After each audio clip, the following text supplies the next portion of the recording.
Hi, welcome to 45 Lot Street.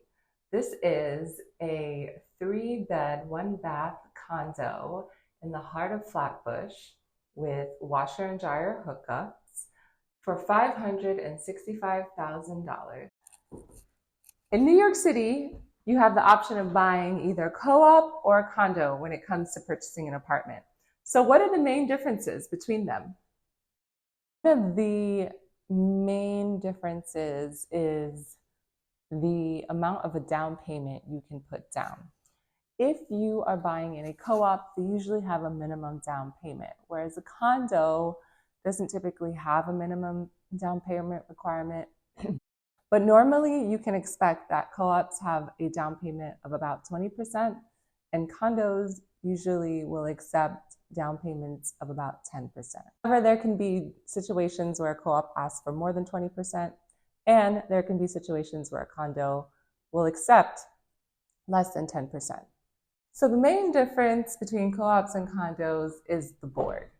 In a co-op, the board has the say of whether or not they will approve a purchase in the building.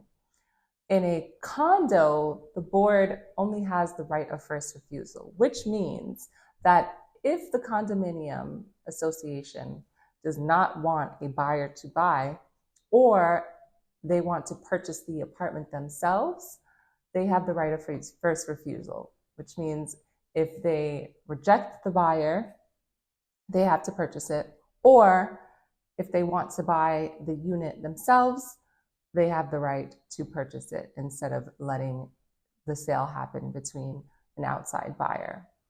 It's very rare that a condo board will exercise their right of first refusal, but it does happen occasionally. As far as subletting goes, co-ops usually have restrictions with how long and how often you can sublet versus condos where you can sublet from day one. There are other rules that co-ops have that you won't have to deal with in condos. And one of them has to do with our furry little friends.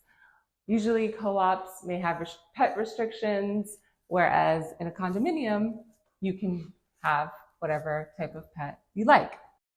And when it comes to alterations with co-ops, you will need approval, and there may be restrictions on whether or not you can add a dishwasher or washer dryer or an extra bathroom. As with condos, there's more flexibility for renovations and alterations, and you don't typically need approval for the type of work that you're going to do. And last but not least is the reason why condos are much more appealing than co-ops. Not only do you actually own your apartment when you own a condo instead of shares, you also have no limitations that boards may have. For example, if you are a foreigner, or if you have your parents buying for you, if you're a student, co-purchase. All of these things do not have limitations in condos versus co-ops. It's case by case. Some co-ops will have restrictions on what the debt to income ratio is, what your post-closing is. If you do not meet the standards of a co-op approval, condos are the best option for you. So there you have it. Those are the main differences between buying in a co-op and condo in New York City. If you have any questions on which one is right for you, as always, feel free to reach out. I'm here to help.